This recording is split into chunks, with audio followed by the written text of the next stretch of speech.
back by the river where I'll start my run.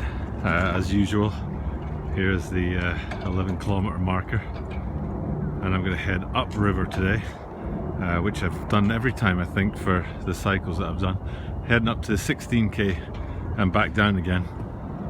Whenever I run, I always try and run in a straight line one way, reach a midpoint, turn around and come back, because I am really terrible for giving up midway if I've got the option to.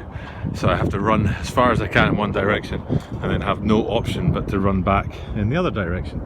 And that usually works, but when I was training for a marathon once, I did a 30-kilometer run here where I ran 15 kilometers up that way, turned around and ran back, but 5 kilometers back, so still 10 kilometers to go, I had a terrible case of chafing in a very uncomfortable area, and I don't mean area of the riverside, and I just could not run any further. Now, what I hadn't done, and what I have since done, is worn leggings, these sort of lycra undergarment leggings, Under Armour, which stop your jiggly bits from, well, jiggling.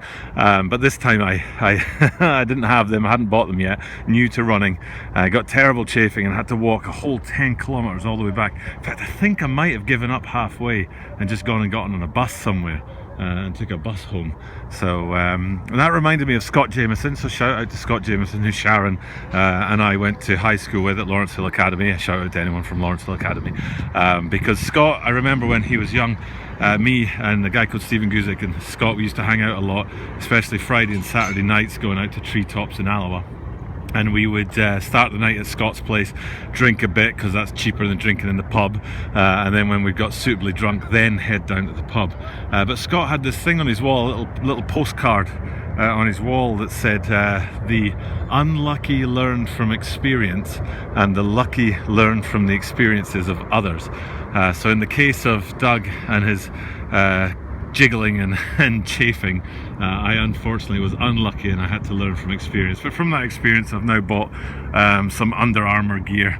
Well, actually now bought, I bought it a long time ago, but Under Armour stuff to avoid that. And I do carry a little tub of Vaseline with me in case of emergencies. And more on that tub of Vaseline later. I think I'll tell you the Vaseline tub story when I get to the 16-kilometer mark, which is my halfway point goal today. So without further ado, it's time for me and my watch, which is telling me it's ready to start, to get this run started.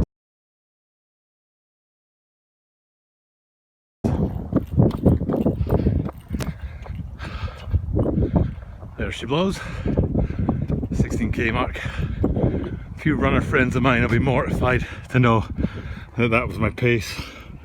Terrible, 6:50 per k, which is very, very slow. But like I said, I'm a jogger, not a runner. And so I'm going to walk up a little bit and have a bit of a breather. I'm going to keep my watch running though, because a breather is as much a part of a run as the actual run itself. So when I get finished, my average time and average speed, I should say, will be a little bit skewed by this, but I think it's fair to count it because having a break in the middle does affect the second half.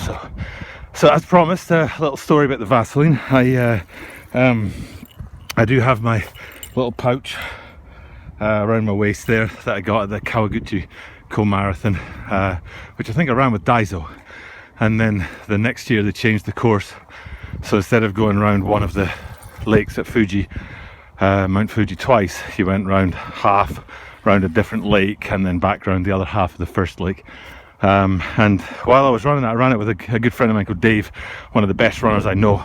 I was thinking while I was running just now, he's probably the second best runner I know, and I apologise, Dave, that you're not the first. But the first definitely is Anthony Fromm, because Anthony does two things that are absolutely amazing. Number one is he runs for charity, so Anthony, big thumbs up to you there. But the other thing he does is he runs in the deep cold winter in Canada, which includes ice and dodging bears. Well, maybe not in the winter, maybe in the autumn and the spring. It's not hard to dodge a hibernating bear, I gather. But yeah, Anthony's a great runner. So anyway, Dave and I, we ran the first ever Fuji-san marathon, it was called, together, and we set off fine and dandy together. But he's a very good runner. He's kind of like a gazelle, whereas I'm like a hippo, so he sort of shot off and did a wonderful run in something like 4 hours, where I took like 5.5 or something like that. So I'm running, you know, I've got my little pouch around my waist there, Vaseline in there, you know, I've got my iPod and all that stuff, and I get to the 35k mark, so there's still 7 kilometers to go, and I'm starting to feel a bit chafy around about the nipples, you know, feeling a bit tender, which does tend to happen, you know, truth be told, and so I thought, okay, I better reach down, get my Vaseline out of my little pouch here, and you know, lube up a little bit so as to avoid looking like Aladdin, having no nipples at all. And so I reached down at the 35k mark, and the Vaseline's gone. It's not there. I'm running along, like reaching down, like grabbing my crotch. Everyone's looking at me like, what the hell's that guy doing? And it's gone. I've dropped my Vaseline somewhere, so I had to run the last 7 kilometers of the Fujisan Marathon, holding on to my nipples. It was the strangest sight you'll ever have seen. This big guy like trundling along, grabbing his tits. But you know, lesson learned. Make sure that you keep your Vaseline tucked in there, and it's definitely worth having. So again, Scott Jameson, Doug Lee learns, unluckily, from experience rather than from the experience of others. Anyway, so that's my little Vaseline story at the 5k mark. So I've made it all the way up to 16k, and I'm going to pull a U-turn and head all the way back down to the 11k mark. Hopefully my time won't be too terrible, but to be honest, that's the first time I've run for quite a while. And swing, Jay, swing. So I'm not really fussed about my time, since it's been about 4 weeks since I ran. But you know, you can see the little blue marker just beside this tree here, where I want to start running again. So I'll pack my phone away, get my iPod switched back on again, and see if I can bang out this last 5k in at least some kind of reasonable jogger's time.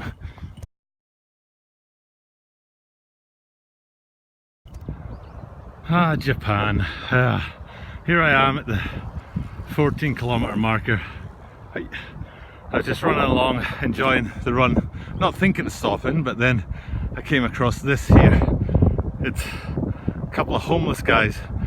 But being Japan, you know, high-tech centre of the world, even the homeless guys are powered by solar panels. I wonder what the hell he's got in there that needs like 1, 2, 3, 4, 5, 6, 7, 8, 9, 10, 11 solar panels. Homeless in Japan. Oh boy.